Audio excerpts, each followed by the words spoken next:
ꯌꯦꯡꯉꯦ ꯍꯧꯒ꯭ꯔꯕ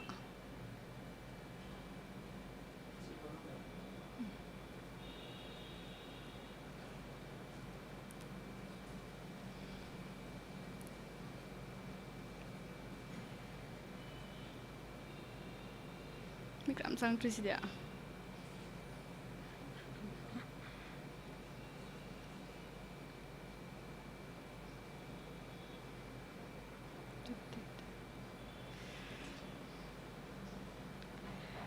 Hi everyone.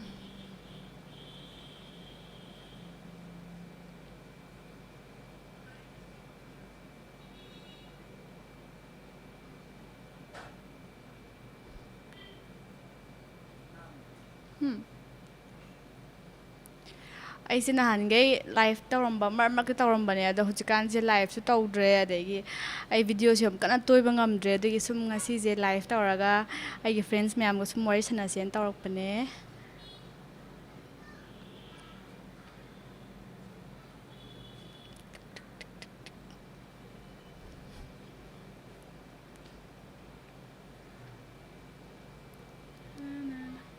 ꯃꯌꯥꯝ ꯅꯨꯡꯉꯥꯏꯕꯤꯔꯤꯕꯣ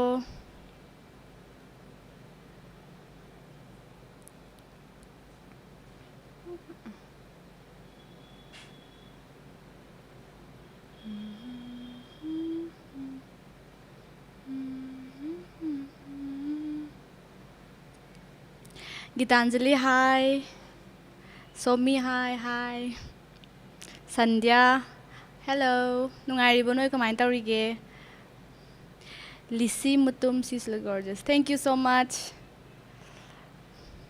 kamai taurige lockdown kamai taurige nungai kamai leirige yumda Prem Kumar hello nungairibo Chahi kya surage hek haubaga Gitanjali chahi kya surage ngai koi chahi sing ak tang lera hairake Somendro Singh hi hi Somendro se Somendro Singh hai se khangum tawe hello nungaribo Jamuna che yam phajai hai phajadamni da kaisu ado thank you so much Nauba blog thagala o hai aise blog hoi adum handa kanje blog se adum aise toige ni khanmane ba do aise toy mangamdra ba marak marak ta khatang thagale ado hoi ai toy na ba tawrakke Somendro Singh could you remember me kai da thina gim nom tang hairo ne Somendro ai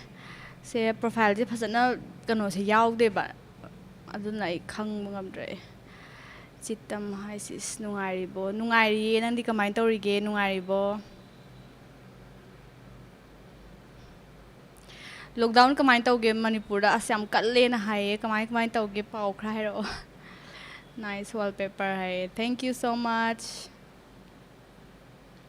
Siji yang ba nungai che gi video khuding mak yeng hai chan Thank you ado ai gi matung ta ba video da so adum yeng biu ko hujik yeng aga lep khade kem kanadre ai ju sum viewers sing je ai gi mukbang tawbadadi dum viewers sing je mayam yenge ba do ai atopa ai gi de dum only mukbang khatang natte ba atai loi mak yarak panina atai sum thagat ke na khale travels ki thagalakke adegi adum aina daily makeup ki thagalakke adegi dum mayam thagalakke do atai su dum yengo ba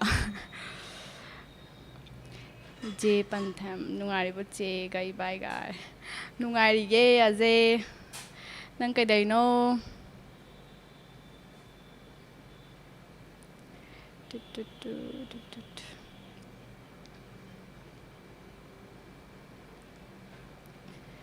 Je siari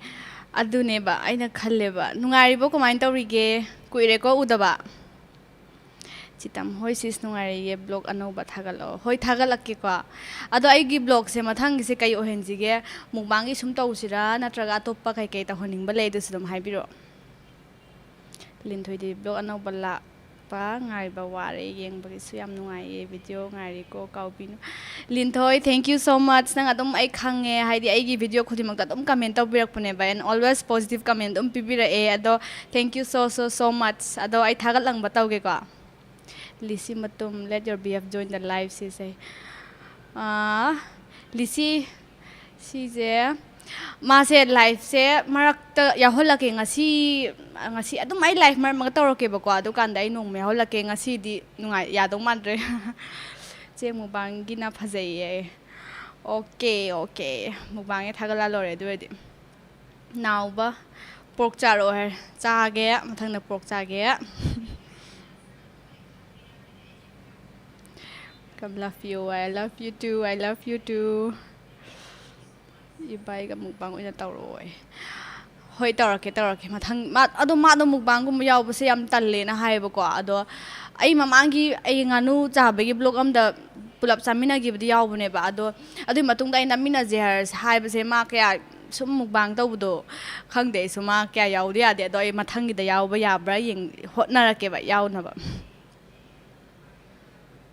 Santi mayanglam asani mau oirabo yengba yam nungai kari jage hoi ai mau oire mau oire ai tam aise adum chap manei dum chari ai chabe myam thagalei ji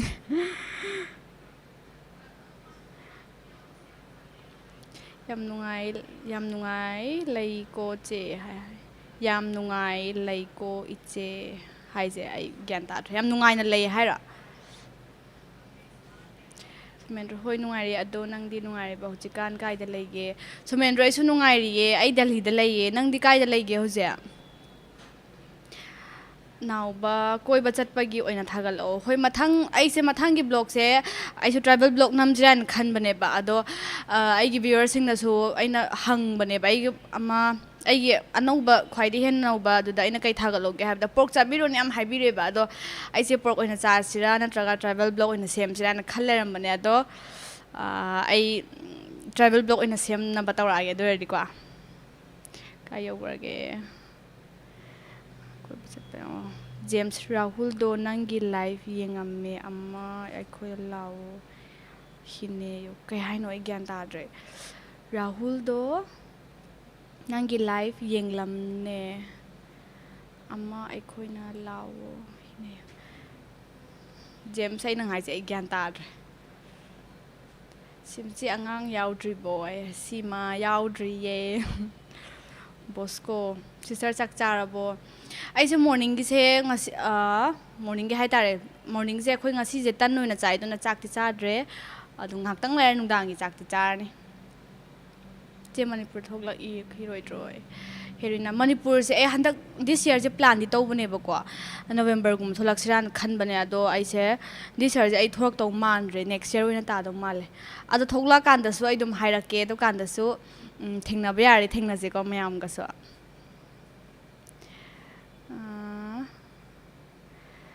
che manipur nauba kaigino video se kuina thagalakri se nauba aigi kano se aigi video se haidi ai thana number na tamina ne khoi dana number ne ba dudugi sum ma do office at palina ne ma laitraga de ai thana number do sum nungai tabako adudugi mana sangba ngairaga number ne ba ado handak se mai thabak se kitang overload oibako adui kha chen bane do ai hojik ti kitang amuk phare aduna ai namna ba tawra age toina Kaya warga yung palina tay ado ting na congratulations thank you Somendro nang di kaida lairige kai thabak kaida tawrage thabak te Riders World hai che nangi pokna pham lamdam kaida gi no ai gi pokna pham lamdam se Manipur thangmai bandagi ne ise pokna pham Manipur Boboy cha nungairi bo hayam nungairi ye boboy cha nani kamain tawrige Rita nung mai them che se yam phajai thank you so much thank you Aruna che lohong ba kayam kuirage ai lohong ba chahi ama pha dore ba mathangi tha dai chahi ma pha doine anniversary mathang next month ne boy James to somgi live yeng bane khoi da amta lao haibiu James to somgi live yeng bane khoi da amta lao haibiu haima James hai se kana no ikem khangdam ni na ado ꯕꯣꯕꯣꯏꯆꯥꯅ ꯖꯦꯝꯁ ꯁꯣꯝꯒꯤ life ꯌꯦꯡꯕꯅꯦ ꯑꯩꯈꯣꯏꯗ ꯑꯝꯇ ꯂꯥꯛꯑꯣꯅ ꯍꯥꯏꯕꯤꯌꯣ ꯑꯝꯇ ꯆꯠꯄꯤꯌꯣ ꯕꯣꯕꯣꯏꯆꯥ ꯍꯣꯏꯗ ꯁꯥꯟꯇꯤ ꯃꯧ ꯑꯣꯏꯔꯁꯨ ꯌꯦꯡ ꯌꯥꯝ ꯅꯨꯡꯉꯥꯏ ꯂꯩꯁꯥꯕꯤꯗ ꯃꯥꯜꯂꯤ ꯀꯔꯤ ꯀꯔꯤ ꯆꯥꯒꯦ ꯁꯥꯟꯇꯤ ꯑꯁꯤꯁꯦ ꯑꯩꯒꯤ ꯁꯤꯅꯤꯌꯔ ꯑꯣꯏꯗꯣꯏꯔꯥ ꯃꯈꯥ ꯑꯣꯏꯗꯣꯏꯔꯥ ꯈꯪꯗꯦ ꯑꯗꯣ ꯑꯩꯁꯦ ꯍꯟꯗꯛꯁꯦ ꯈꯪꯗꯦ ꯑꯗꯨꯝ ꯅꯣꯏꯅ ꯃꯌꯥꯝ ꯅꯨꯡꯁꯤꯕꯤꯕꯩꯅꯦꯕ ꯑꯗꯣ ꯑꯩꯁꯦ ꯂꯩꯁꯥꯔꯤꯉꯩꯒꯗꯤ ꯈꯤꯇꯪꯗꯤ ꯅꯣꯏꯈꯠꯂꯦꯕ ꯍꯧꯖꯤꯛꯀꯥꯟꯁꯦ ꯋꯦꯠꯁꯦ ꯑꯗꯨꯝ ꯍꯥꯏꯗꯤ ꯊꯕꯛꯁꯨ ꯀꯩꯝ ꯇꯧꯗ꯭ꯔꯕꯅꯤ나 ꯍꯥꯟꯅꯗꯤ ꯁꯨꯝ ꯊꯕꯛ ꯏꯟꯈꯥꯡ ꯇꯧꯔꯝꯕꯅꯤꯅ ꯏꯁꯥꯗꯣ ꯑꯗꯨꯝ ꯀꯟꯇ꯭ꯔꯣꯜꯗ ꯂꯩꯔꯝꯃꯦꯕ ꯍꯧꯖꯤꯛꯇꯤ ꯌꯨꯝꯗ ꯁꯨꯝ ꯂꯩꯁꯜꯂꯝꯃꯤꯅꯅꯦ ꯆꯥꯕ ꯊꯛꯄꯁꯦ ꯑꯗꯨꯝ ꯇꯧ ꯂꯩꯔꯝꯅꯤꯅ ꯌꯥꯗ꯭ꯔꯦ ꯋꯦꯠꯁꯦ ꯑꯗꯣ ꯆꯥꯕꯩ ꯍꯥꯏꯔꯒꯗꯤ ꯑꯩꯁꯦ ꯃꯨꯛꯕꯥꯡꯕꯨꯗꯤ ꯌꯥꯝ ꯇꯣꯏꯅ ꯇꯧꯋꯦ ꯑꯗꯣ ꯑꯗꯨꯃꯥꯏꯅ ꯑꯗꯨꯝꯗꯤ ꯆꯥꯗꯦꯕ ꯌꯨꯝꯗ ꯇꯤꯞꯁ ꯈꯤꯇꯪ ꯍꯥꯏꯕ ꯇꯥꯔꯦ ꯑꯩ ꯅꯨꯡꯗꯥꯡ ꯈꯨꯗꯤꯡꯒꯤ ꯈꯤꯇꯪ ꯂꯥꯏꯠ ꯑꯣꯏꯅꯗꯤ ꯆꯥꯏ ꯅꯠꯇ꯭ꯔꯗꯤ ꯑꯩ ꯋꯦꯠꯁꯤ ꯅꯍꯥꯟꯅ ꯀꯥꯝꯈꯠꯂꯗꯧꯅꯤ ꯍꯧꯖꯤꯛꯁꯨ ꯃꯥꯏꯒꯁꯦ ꯕꯪ ꯂꯥꯎꯔ ꯌꯥꯗ꯭ꯔꯦꯕ ꯂꯞ ꯐ꯭ꯔꯣꯝ ꯅꯣꯏ ꯃꯅꯤꯡ ꯂꯩꯀꯥꯏ ꯍꯥꯏꯌꯦ ꯖꯦꯝꯁ ꯂꯞ ꯐ꯭ꯔꯣꯝ ꯅꯣꯏ ꯃꯅꯤꯡ ꯂꯩꯀꯥꯏ ꯄ꯭ꯔꯤꯃꯟꯗ ꯆꯦꯁꯦ ꯌꯦꯡꯕ ꯌꯥꯝ ꯅꯨꯡꯉꯥꯏꯌꯦ ꯊꯦꯡꯛ ꯌꯨ ꯁꯣ ꯃꯆ ꯃꯌꯥ ꯁꯣꯔꯤ ꯆꯦꯁꯦ ꯌꯥꯝ ꯅꯣꯏꯔꯝꯃꯦ ꯑꯗꯨꯅꯦ ꯍꯥꯏꯁꯦ ꯌꯥꯝ ꯅꯣꯏꯔꯕꯅꯦ ꯍꯥꯏꯕ ꯃꯥꯏꯒꯁꯦ ꯌꯥꯝ ꯅꯣꯏꯔꯗ꯭ꯔꯥ ꯁꯤꯒꯁꯦ ꯍꯥꯟꯅꯗꯤ ꯈꯔ ꯆꯞꯄꯝꯕꯗꯣ ꯍꯧꯖꯤꯛꯇꯤ ꯁꯨꯝ ꯆꯥꯎꯊꯣꯔꯛꯑꯦ ꯀꯃꯥꯏꯅ ꯇꯧꯗꯣꯏꯅꯣ ꯈꯪꯗꯦ ꯑꯗꯣ ꯑꯗꯨꯝ ꯆꯦꯟꯖꯦꯁ ꯍꯥꯏꯁꯦ ꯑꯗꯨꯝ ꯂꯥꯛꯑꯦ ꯑꯗꯨꯅ ꯀꯩꯁꯨ ꯍꯥꯏꯗꯤ ꯅꯣꯏꯔꯦ ꯀꯪꯉꯦ ꯑꯗꯨꯅ ꯌꯥꯝꯅ ꯑꯗꯨꯃꯥꯏꯅ ꯀꯩꯁꯨ ꯈꯟꯗꯦꯗ ꯅꯣꯏꯔꯁꯨ ꯑꯗꯨꯝ ꯑꯩꯒꯤ ꯆꯦꯟꯖꯦꯁꯁꯤꯒꯤ ꯃꯇꯨꯡ ꯏꯟꯅ ꯂꯥꯛꯏꯅꯦꯅ ꯑꯗꯨꯝ ꯈꯜꯂꯦ ꯃꯊꯪꯒꯤ ꯂꯥꯏꯐꯇ ꯇ꯭ꯔꯥꯏꯕꯦꯜ ꯕ꯭ꯂꯣꯛꯁ ꯁꯦꯝꯅꯤ ꯍꯥꯏꯕꯒꯤꯗꯤ ꯌꯥꯝ ꯍꯔꯥꯎꯋꯤ thank you so much thank U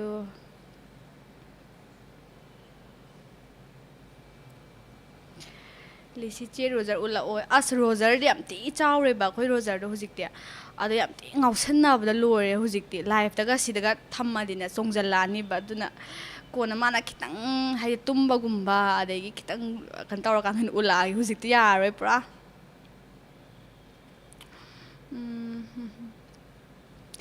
Covid ꯃꯅꯨꯡꯁꯤ ꯀꯃꯥꯏ ꯃꯇꯝꯁꯤ ꯂꯦꯟꯒꯦ ꯕꯣꯏꯕꯣꯏꯆꯥ ꯀꯣꯚꯤꯠꯁꯦ ꯑꯩꯈꯣꯏꯗꯤ ꯑꯩ ꯀ꯭ꯋꯥꯇꯔ ꯃꯅꯨꯡꯗ ꯂꯩꯕꯅꯤꯅꯅꯦ ꯑꯗꯨꯝ ꯍꯥꯏꯗꯤ ꯃꯅꯨꯡꯗꯗꯤ ꯂꯣꯏꯅ ꯐꯪꯕꯅꯤꯅ ꯀꯩꯁꯨ ꯍꯥꯏꯗꯤ ꯃꯄꯥꯟ ꯑꯥꯎꯠꯁꯥꯏꯗ ꯀꯦꯝꯄꯁ ꯊꯣꯛꯑꯒꯗꯤ ꯀꯩꯁꯨ ꯂꯩꯔꯨꯗ꯭ꯔꯦꯕ ꯑꯗꯨꯅ ꯃꯅꯨꯡꯗ ꯐꯪꯕ ꯄꯣꯠꯈꯩꯗꯤ ꯑꯗꯨꯝ ꯆꯥꯔ ꯂꯩꯕꯅꯤꯅ ꯑꯗꯨꯝ ꯀꯩ ꯍꯥꯏꯅꯤ ꯀꯣꯚꯤꯠꯁꯦ ꯑꯗꯨꯝ ꯌꯨꯝꯗ ꯑꯗꯨꯝ ꯂꯣꯏꯁꯜꯂꯦ ꯍꯥꯏꯇꯥꯔꯦ ꯔꯨꯝꯗ ꯑꯗꯨꯝ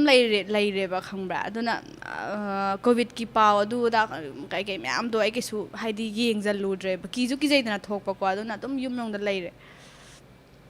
ꯑꯗꯣ ꯅꯣꯏꯗꯤ ꯀꯃꯥꯏ ꯃꯅꯤꯄꯨꯔꯗꯗꯤ ꯀꯃꯥꯏꯅ ꯇꯧꯔꯤ ꯆꯥꯕ ꯊꯛꯄ ꯂꯣꯏꯅ ꯐꯪꯕ꯭ꯔꯥ ꯀꯃꯥꯏꯅ ꯇꯧꯒꯦ ꯑꯗꯨꯁꯨ ꯍꯥꯏꯔꯛꯑꯣ ꯆꯦ ꯔꯨꯝ ꯇꯨꯔꯒꯨꯝꯕ ꯃꯦꯀꯞꯀꯨꯝꯕ ꯇꯧꯕꯩ ꯚꯤꯗꯤꯑꯣ ꯊꯥꯒꯠꯂꯛꯑꯣ ꯁꯤꯃꯥ ꯍꯣꯏ ꯊꯥꯒꯠꯂꯛꯀꯦ ꯑꯗꯣ ꯑꯩ ꯃꯦꯀꯞ ꯇꯧꯕꯩ ꯊꯥꯒꯠꯈꯤꯕꯅꯦꯕ ꯆꯤꯆꯦ ꯑꯃꯗ ꯑꯩꯈꯣꯏ ꯑꯁꯥꯃꯤꯁ ꯁꯤꯁꯇꯔ ꯑꯃꯅ ꯇꯧꯕꯩ ꯊꯥꯒꯠꯈꯤꯕꯅꯦ ꯑꯗꯨ ꯁꯨꯝ ꯚ꯭ꯌꯨ ꯇꯧꯕꯤꯌꯣ ꯑꯗꯒꯤ ꯍꯣꯏ ꯔꯨꯝ ꯇꯨꯔꯁꯨ ꯇꯧꯔꯛꯀꯦ ꯑꯗꯣ ꯔꯨꯝ ꯇꯨꯔ ꯍꯥꯏꯁꯦ ꯑꯩꯗꯤ ꯀ꯭ꯋꯥꯇꯔꯗ ꯂꯩꯕꯅꯤꯅ ꯌꯥꯝ ꯀꯟꯅꯕꯨꯗꯤ ꯆꯥꯎꯗꯦꯕ ꯑꯦꯄꯥꯔꯠꯃꯦꯟꯁꯦ ꯑꯗꯣ ꯑꯩ ꯍꯣꯏ ꯑꯁꯪꯕ ꯃꯇꯝꯗ ꯇꯧꯔꯛꯀꯦꯀꯣ ꯌꯥꯝꯃꯨꯛꯇ ꯁꯦꯝꯕꯤꯌꯣ ꯑꯗꯨꯒ ꯑꯃꯨꯛ ꯍꯦꯟꯅ ꯐꯖꯔꯅꯤ ꯖꯣꯅꯤ ꯑꯩ ꯌꯥꯁꯦ ꯀꯟꯅ ꯁꯦꯝꯃꯤꯕꯀꯣ ꯍꯧꯖꯤꯛꯁꯦ ꯑꯗꯣ ꯅꯪ ꯀꯃꯦꯟꯁꯦ ꯑꯩ ꯌꯥꯁꯦ ꯎꯕꯗ ꯌꯥꯝ ꯋꯦꯔꯠꯄꯨꯗꯤ ꯑꯣꯏꯔꯝꯒꯅꯤ ꯍꯥꯏꯕꯕꯨ ꯍꯧꯖꯤꯛꯁꯦ ꯑꯩꯒꯤ ꯕ꯭ꯔꯥꯁꯦꯁꯁꯤꯁꯨ ꯃꯣꯏꯅ ꯔꯕꯔꯗꯣ ꯌꯦꯜꯂꯣ ꯀꯂꯔꯒꯤ ꯐꯥꯏꯌꯦꯕꯀꯣ ꯑꯗꯨꯗꯨꯅ ꯈꯤꯇꯪ ꯋꯦꯔꯠꯇꯤ ꯑꯣꯏꯔꯝꯒꯅꯤ ꯈꯪꯉꯦ ꯕꯠ ꯁ꯭ꯇꯤꯜ ꯑꯩ ꯍꯧꯖꯤꯛ ꯌꯥ ꯁꯦꯝꯃꯤꯕꯅꯤꯅ ꯑꯗꯨꯝ ꯈꯔ ꯑꯗꯨꯝ ꯂꯥꯏꯛ ꯑꯔꯥꯎꯟ 6 ꯃꯟꯒꯨꯝꯕ ꯂꯩꯔꯗꯤ ꯂꯧꯊꯣꯛꯑꯅꯤꯕ ꯑꯗꯣ ꯑꯩ 6 ꯃꯟ ꯍꯥꯏꯖꯕ ꯋꯥꯅꯤ ꯑꯗꯨꯝ 7-8 ꯃꯟꯁ ꯆꯪꯗꯧꯗꯤ ꯃꯥꯜꯂꯦ ꯃꯣꯏꯁꯦ ꯑꯦꯛꯁꯇꯦꯟ ꯑꯗꯨꯝ ꯇꯧꯊꯣꯔꯛꯑꯦ ꯍꯧꯖꯤꯛ ꯀꯣꯚꯤꯠ ꯂꯩꯕꯒꯤꯀꯣ ꯑꯗꯣ ꯂꯣꯏꯁꯤꯜꯂꯀꯥꯟꯗꯁꯨ ꯑꯗꯨꯝ ꯌꯦꯡꯕꯤꯌꯣ ꯍꯧꯖꯤꯛꯁꯦ ꯑꯗꯨꯝ ꯍꯥꯏꯗꯤ ꯂꯦꯞꯄ ꯅꯨꯡꯉꯥꯏꯇꯦꯗꯅ ꯑꯗꯨꯒꯤ ꯇꯧꯕꯩ ꯋꯥꯅꯤꯗ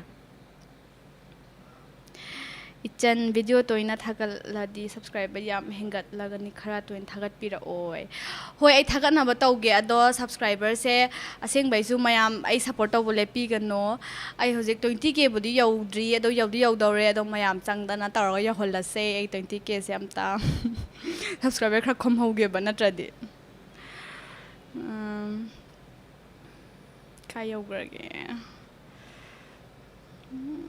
ꯚꯤꯗꯤꯑꯣ ꯇꯣꯏꯅ ꯊꯥꯒꯠꯂꯦ miss you so much and like ꯍꯥꯏ ꯀꯣꯄꯤ ꯀꯩ ꯍꯥꯏꯅꯣ ꯈꯪꯗ꯭ꯔꯦ ꯕꯤꯅꯟ ꯀꯩ ꯂꯝꯗꯅꯣ ꯀꯩ ꯂꯝ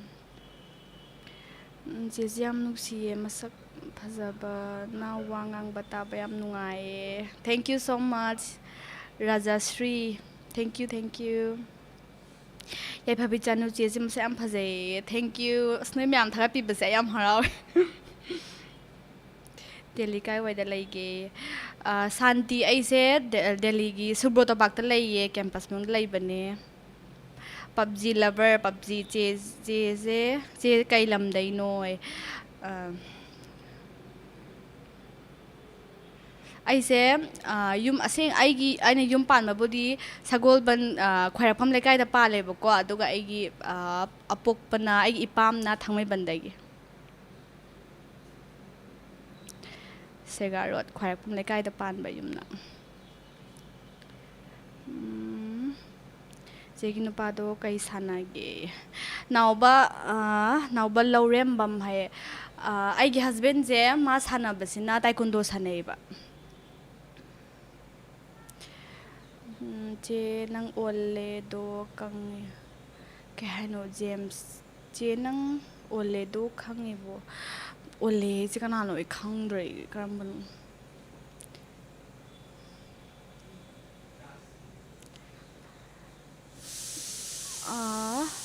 ꯃꯪꯒꯥꯏ ꯍꯜꯔꯥꯎꯇꯦ ꯃꯥꯏ ꯃꯤꯡꯁꯦ ꯑꯩ ꯄꯥꯊꯣꯛꯇ꯭ꯔꯦ ꯀꯩ ꯍꯥꯏꯅꯣ ꯃꯥꯏꯁꯦ ꯆꯦꯜꯂꯣ ꯂꯇꯛꯏ ꯀꯩ ꯂꯣꯟ ꯑꯇꯣꯞꯄ ꯑꯣꯏꯔ ꯃꯥꯜꯂꯦ ꯑꯩ ꯈꯪꯗ꯭ꯔꯦ ꯀꯩ ꯍꯥꯏꯅꯣ ꯁꯤꯕꯣ ꯔꯣꯁꯅꯤ ꯁꯂꯥꯝ ꯌꯥꯝꯅꯁꯨ ꯐꯖꯩ ꯍꯥꯏ ꯊꯦꯡꯛ ꯌꯨ ꯁꯣ ꯃꯆ ꯔꯣꯁꯅꯤ ꯕꯣꯏꯕꯣꯏꯆꯥ ꯏꯁꯩ ꯑꯃꯇ ꯁꯛꯄꯤꯔꯛꯑꯣ ꯍꯩꯕꯤꯔꯒꯗꯤ ꯕꯣꯏꯕꯣꯏꯆꯥ ꯏꯁꯩ ꯁꯛꯄꯗꯤ ꯍꯩꯇꯦ ꯑꯗꯣ ꯀꯩ ꯏꯁꯩ ꯁꯛꯁꯤꯒꯦ ꯏꯁꯩ ꯁꯛꯁꯦ ꯍꯥꯏꯔꯣ ꯑꯩꯁꯤꯕꯣ ꯃꯅꯤꯊꯣꯏꯕ ꯆꯦ ꯍꯥꯎ ꯁꯤꯃꯥ ꯆꯦ ꯂꯩꯁꯥꯔꯤꯀꯥꯟꯗ ꯀꯩ ꯊꯕꯛ ꯇꯧꯔꯝꯒꯦꯌꯦ ꯁꯤꯃꯥ ꯑꯩꯁꯦ ꯂꯩꯁꯥꯔꯤꯉꯩꯗ ꯊꯕꯛꯁꯦ ꯑꯗꯨꯝ ꯂꯥꯏꯛ ꯑꯃꯇꯪꯅ ꯁꯛꯄꯨꯗꯤ ꯇꯧꯔꯛꯇꯦꯕꯀꯣ ꯑꯗꯣ ꯑꯩꯒꯤ ꯌꯥꯝꯅ ꯂꯥꯁ ꯑꯣꯏꯅ ꯊꯕꯛ ꯇꯧꯔꯝꯕꯁꯦ ꯑꯩ ꯒ꯭ꯔꯤꯟ ꯀꯦꯟ ꯏꯟꯗꯁꯇ꯭ꯔꯤꯁꯇ ꯇꯧꯔꯝꯃꯦ ꯑꯩꯁꯦ ꯄꯕ꯭ꯂꯤꯛ ꯔꯤꯂꯦꯁꯟ ꯑꯣꯏꯅ ꯂꯩꯔꯝꯕꯅꯦ ꯑꯗꯨꯗꯒꯤ ꯑꯗꯨꯝ ꯇꯣꯛꯈ꯭ꯔꯦ ꯁꯤ ꯂꯥꯛꯀꯥꯟꯗ ꯇꯧꯒꯦꯅ ꯈꯜꯂꯝꯕꯅꯦꯕ ꯑꯗꯣ ꯑꯗꯨꯝ ꯁꯤꯗꯗꯤ ꯈꯪꯗꯦ ꯑꯗꯨꯝ ꯀꯣꯚꯤꯠꯁꯨ ꯑꯗꯨꯝ ꯂꯩꯁꯟꯈ꯭ꯔꯦꯗꯅꯀꯣ ꯑꯗꯩꯗꯤ ꯑꯗꯨꯝ ꯇꯧꯈꯤꯗ꯭ꯔꯦ ꯑꯗꯣ ꯑꯩꯁꯦ ꯑꯃꯨꯛꯀ ꯇꯧꯒꯦꯅꯕꯨꯗꯤ ꯈꯜꯂꯤ ꯄ꯭ꯂꯥꯟꯕꯨꯗꯤ ꯂꯩꯔꯤ ꯀꯕꯤꯇꯥ ꯆꯦ ꯑꯁꯥꯅꯤ ꯅꯣꯏꯔꯣꯝꯗ ꯉꯥꯅꯨ ꯀꯦꯖꯤ ꯑꯃ ꯃꯃꯜ ꯀꯌꯥ ꯄꯤꯔꯤꯒꯦ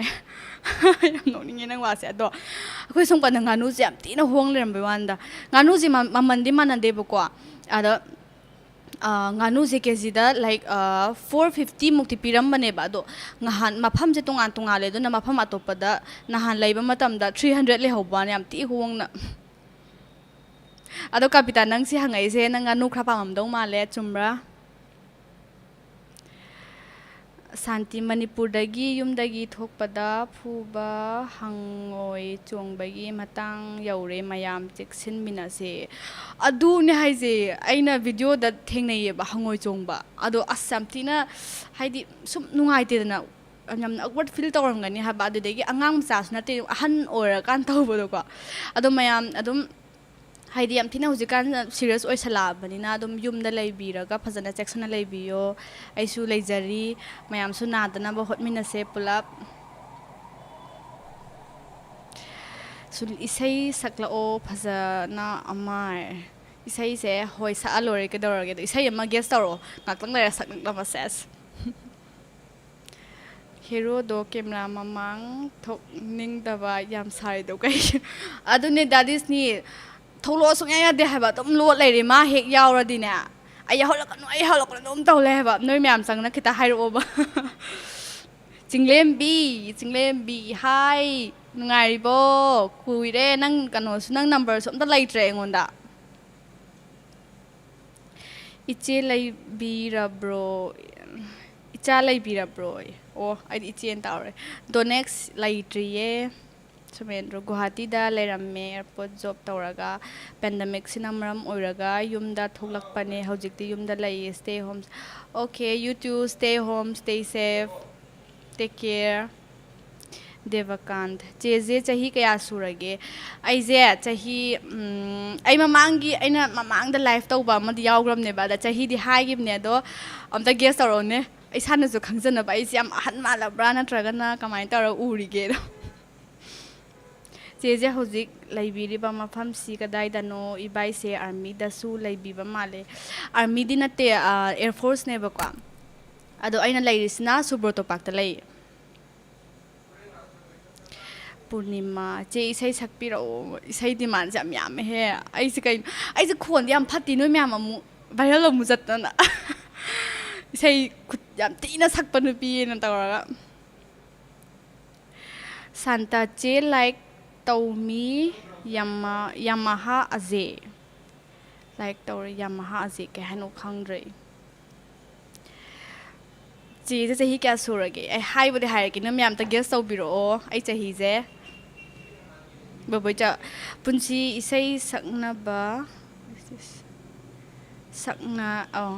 ꯄꯨꯟꯁꯤ ꯏꯁꯩ ꯁꯛꯅ ꯑꯩꯅ ꯐꯝꯃꯤ ꯇꯧꯔ ꯍꯤ ꯂꯥꯛꯄ ꯉꯥꯏꯔꯤ ꯇꯧꯕꯗꯣ ꯄ꯭ꯂꯤꯖ ꯁꯛꯄꯤꯔꯣ ꯑꯗꯨ ꯏꯁꯩꯗꯣ ꯑꯩ ꯃꯥꯗꯤ ꯁꯥꯗꯤꯗ ꯑꯩꯗꯤ ꯐꯥꯗꯤ ꯀꯃꯥꯏꯅ ꯑꯗꯨꯗꯤ ꯑꯁ ꯊꯥꯏꯅꯤ ꯅꯠꯇ꯭ꯔꯣ ꯑꯗꯨꯗꯤ ꯌꯥꯝ ꯊꯤꯅ ꯂꯨꯔꯦ ꯑꯩꯉꯣꯟꯗꯗꯤ ꯏꯁꯩ ꯁꯛꯄꯤꯔꯛꯑꯣ ꯏꯁꯩ ꯁꯛꯄꯤꯔꯛꯑꯣ ꯃꯌꯥꯝꯁꯤꯗꯤ ꯃꯥ ꯆꯤꯆꯦꯁꯦ ꯌꯥꯝ ꯐꯖꯩꯌꯦ ꯊꯦꯡꯀ꯭ꯌꯨ ꯕꯦꯝ ꯆꯦ ꯌꯥꯝ ꯐꯖꯩꯌꯦ ꯊꯦꯡꯀ꯭ꯌꯨ ꯁꯣ ꯃꯆ ꯔꯣꯅꯦꯟ ꯕꯦꯁ ꯌꯨꯇ꯭ꯌꯨꯕ ꯂꯥꯏꯚ ꯁ꯭ꯇ꯭ꯔꯤꯝ ꯑꯩꯅ ꯊꯦꯡꯅꯕꯗ ꯁꯤꯁ ꯑꯣ ꯊꯦꯡꯀ꯭ꯌꯨ ꯁꯣ ꯃꯆ ꯃꯆꯥꯊꯣꯏ ꯔꯨꯔꯦꯜ ꯁꯤꯁꯅ ꯂꯩꯔꯤꯁꯦ ꯀꯥꯏꯗꯅꯣ ꯃꯆꯥꯊꯣꯏ ꯔꯨꯔꯦꯜ ꯑꯩꯅ ꯂꯩꯔꯤꯁꯦ ꯗꯦꯜꯂꯤꯒꯤ ꯁꯨꯕ꯭ꯔꯣꯇꯣꯄꯥꯛꯇꯅꯦ ꯀꯕꯤꯇꯥ ꯄꯥꯏꯈ꯭ꯔꯣ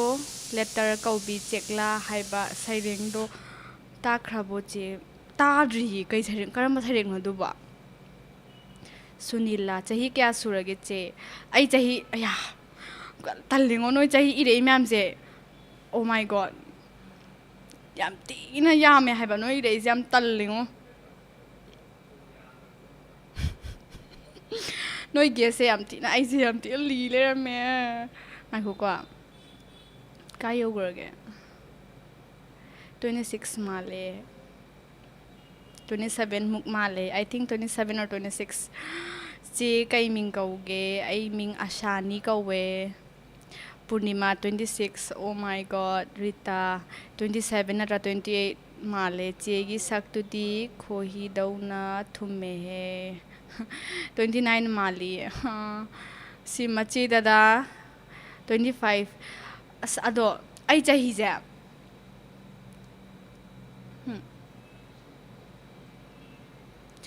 ꯑꯩ ꯆꯍꯤꯁꯦ ꯅꯣꯏꯅ ꯍꯥꯏꯔꯛꯏ ꯃꯌꯥꯝꯁꯤꯗꯒꯤ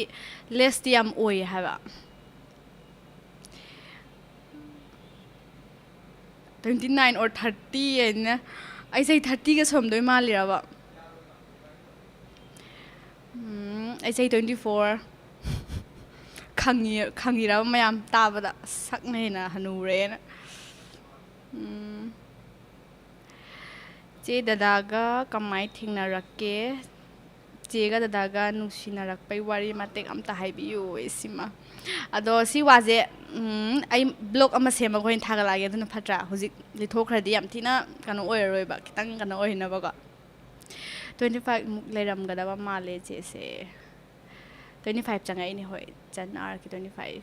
ꯔꯣꯕꯤꯟꯁꯟ ꯍꯧꯖꯝ 29 or 30 ꯌꯥꯝ ꯊꯤ ꯌꯥꯝꯃꯟꯈ꯭ꯔꯦꯀꯣ ꯁꯤꯗꯤ ꯌꯥꯝ ꯅꯨꯡꯉꯥꯏꯇꯦꯍꯦ ꯑꯩ ꯍꯣꯔꯦꯟ ꯑꯍꯤꯡ ꯇꯨꯝ ꯌꯥꯔꯔꯣꯏꯀꯣ ꯑꯌꯥ ꯈꯔꯁꯦ ꯂꯥꯏꯐ ꯇꯧꯔꯝꯃꯦ ꯄꯛꯁꯅꯥ ꯕ꯭ꯂꯣꯛꯁꯦ ꯌꯥꯝ ꯐꯖꯩꯌꯦ ꯊꯦꯡꯀ꯭ꯌꯨ ꯕꯣꯏꯕꯣꯏꯆꯥ ꯑꯗꯣ ꯁꯣꯝꯒꯤ ꯍꯤꯔꯣꯗꯤ ꯀꯔꯤ ꯃꯤꯡ ꯀꯧꯒꯦ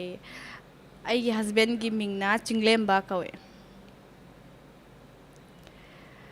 ꯆꯤꯡꯂꯦꯝꯕꯤ 24 years and 25 months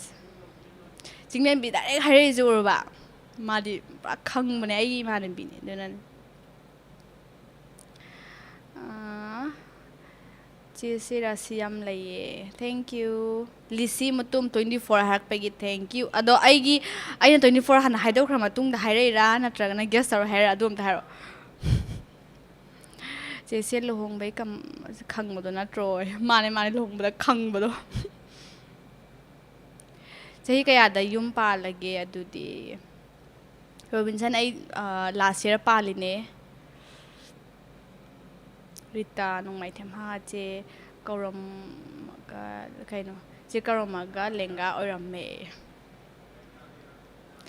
ꯔꯤꯁꯤꯇꯣꯝꯕ ꯆꯍꯤꯒꯤ ꯁꯛꯀ ꯌꯥꯝ ꯆꯥꯟꯅꯗ꯭ꯔꯦꯀꯣ ꯑꯌꯥ ꯌꯥꯝ ꯇꯜꯂꯦꯍꯦ ꯍꯥꯏꯔꯝꯃꯣꯏꯗꯧꯖꯥꯠꯅꯦ ꯑꯗꯨꯗꯤ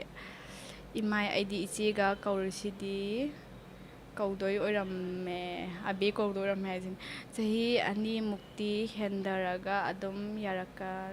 ꯀꯩ ꯍꯥꯏꯅꯣ ꯍꯟꯊꯔꯒ ꯑꯗꯨꯝ ꯍꯥꯏꯔꯛꯑꯗꯝꯅꯦ ꯅꯨꯄꯤꯗꯤ ꯑꯁ ꯑꯗꯨꯃꯥꯏꯅꯗꯤ ꯍꯟꯊꯗꯦꯍꯦ ꯑꯁꯦꯡꯕ ꯍꯥꯏꯕ ꯋꯥꯅꯤ ꯆꯍꯤꯗꯤ ꯃꯥꯟꯅꯩꯌꯦ ꯑꯗꯣ ꯁꯛꯇꯤ ꯑꯩꯉꯣꯟꯗꯒꯤ ꯁꯤꯅꯤꯌꯔ ꯃꯥꯜꯂꯦ ꯑꯗꯨꯕꯨꯗꯤ ꯑꯩ ꯍꯟꯗꯛ ꯈꯔ ꯅꯣꯏꯊꯣꯛꯄꯩꯅꯦ ꯍꯥꯏꯕ ꯃꯨꯛꯕꯥꯡ ꯇꯧꯃꯟꯕꯩ ꯅꯣꯏꯊꯣꯛꯑꯕ ꯀꯩꯅꯣꯝ ꯇꯧꯔꯦꯃꯦ 30 ꯃꯥꯜꯂꯦ ꯍꯥꯏꯉꯣ ꯑꯌꯥ ꯆꯍꯤ 2 ꯃꯨꯛꯇꯤ ꯍꯟꯊꯔꯒ ꯍꯥꯏꯔꯛꯑꯗꯝꯅꯤ ꯅꯨꯄꯤꯗꯤ ꯑꯁ ꯆꯞ ꯃꯥꯟꯅꯅ ꯍꯥꯏꯔꯛꯄꯥꯟꯗ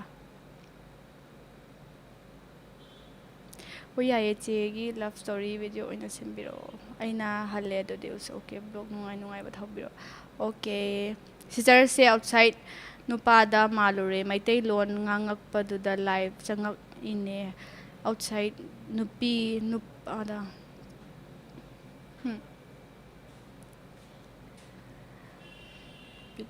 ꯅꯣꯁꯀ ꯑꯥꯏꯁꯀ ꯁꯔꯖꯔꯤ ꯇꯧꯕ꯭ꯔꯣ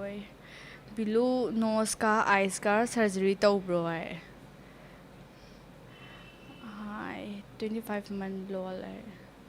ꯆꯤꯡꯂꯦꯝꯕꯤ ꯍꯥꯏꯗꯣ ꯂꯥꯏꯗꯒꯤ ꯏꯟꯆꯤ ꯑꯃꯈꯛꯇꯅꯤ ꯇꯥꯕ ꯄꯨꯔꯥ ꯒꯣꯠꯅꯦ ꯑꯁ ꯑꯩ ꯒ꯭ꯌꯥꯟ ꯇꯥꯗ꯭ꯔꯦ ꯀꯩ ꯍꯥꯏꯅꯣ ꯁꯤꯕꯣ ꯆꯦꯅ ꯆꯥꯕꯗꯣ ꯌꯦꯡꯕ ꯌꯥꯝ ꯅꯨꯡꯉꯥꯏꯌꯦ ꯊꯦꯡꯛ ꯌꯨ ꯑꯗꯣ ꯑꯩ ꯆꯥꯕꯒꯤ ꯚꯤꯗꯤꯑꯣꯁꯦ ꯁꯦꯝꯃꯟꯗꯅ ꯅꯣꯏꯔꯦ ꯍꯥꯏꯕ ꯑꯁꯦꯡꯕ ꯃꯤꯅꯗꯤ ꯍꯥꯏꯌꯦꯕꯀꯣ ꯑꯗꯨꯝ ꯑꯁ ꯃꯨꯛꯕꯥꯡ ꯇꯧꯔꯒ ꯀꯩꯀꯥꯟꯗꯣꯏꯅꯣ ꯅꯣꯏꯅ ꯆꯥꯔꯒ ꯑꯩꯅ ꯍꯥꯎꯕ ꯀꯥꯏꯅ ꯃꯤ ꯀꯃꯦꯟꯗ ꯁꯨꯝ ꯊꯦꯡꯅꯕꯗꯣ ꯑꯗꯣ ꯃꯨꯛꯕꯥꯡ ꯇꯧꯕꯁꯦ ꯌꯥꯝ ꯋꯥꯗꯤ ꯋꯥꯏꯀꯣ ꯁꯨꯝ ꯋꯦꯠꯀꯨꯝꯕꯁꯨ ꯌꯥꯝ ꯍꯦꯟꯒꯠꯂꯦ ꯑꯗꯒꯤ ꯈꯪꯗꯦ ꯄ꯭ꯔꯖꯦꯟꯇꯦꯁꯟꯁꯨ ꯐꯖꯍꯟꯗ ꯌꯥꯗꯦꯗꯅꯀꯣ ꯑꯗꯒꯤ ꯑꯃꯨꯛ ꯆꯥꯕ ꯍꯥꯏꯁꯦ ꯏꯁꯥꯗ ꯃꯌꯥꯝ ꯊꯥꯎ ꯃꯌꯥꯝ ꯍꯥꯞꯆꯤꯟꯕꯅꯤꯅꯅꯦ ꯑꯗꯨꯒꯤꯅꯦꯕ ꯑꯩꯁꯨ ꯌꯥꯝ ꯇꯣꯏꯅ ꯆꯥꯕ ꯉꯝꯗ꯭ꯔꯤꯁꯦ ꯑꯗꯣ ꯃꯨꯛꯕꯥꯡꯗ ꯌꯥꯝ ꯇꯣꯏꯅ ꯊꯥꯒꯠꯂꯛꯄ ꯃꯤꯈꯩꯁꯦ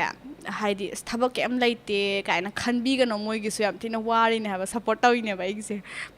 ꯑꯩꯁꯨ ꯃꯨꯛꯕꯥꯡ ꯇꯧꯕꯅꯤꯅ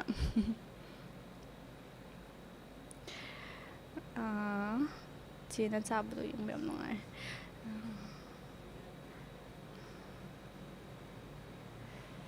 ꯑꯗꯣ ꯅꯥꯅꯥ ꯊꯣꯡꯕ ꯑꯝꯇ ꯆꯥꯕꯤꯔꯛꯑꯣ ꯀꯩ ꯈꯪꯗꯦ ꯆꯥꯛꯀ ꯆꯥꯔꯕꯣ ꯏꯆꯦ ꯔꯣꯅꯦꯟ ꯆꯥꯛ ꯆꯥꯗ꯭ꯔꯤꯌꯦ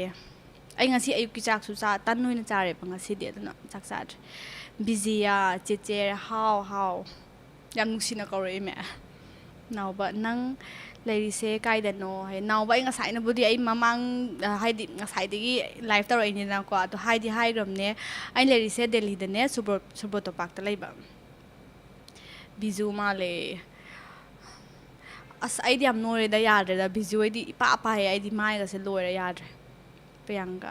ꯆꯦ ꯀꯁꯥꯔ ꯂꯥꯛꯄꯤꯔꯕ꯭ꯔꯣ ꯂꯥꯛꯇ꯭ꯔꯤꯌꯦ ꯑꯗꯣ ꯑꯩ ꯌꯥꯝ ꯂꯥꯛꯅꯤꯡꯉꯦ ꯑꯝꯇꯪꯗꯤ ꯑꯩꯁꯨ ꯍꯥꯏꯗꯤ ꯃꯇꯥꯡ ꯆꯥꯕ ꯑꯝꯗꯀꯣ ꯑꯝꯇꯪ ꯀꯣꯏꯕ ꯆꯠꯁꯤꯔꯥ ꯍꯥꯏꯅꯗꯤ ꯈꯜꯂꯤ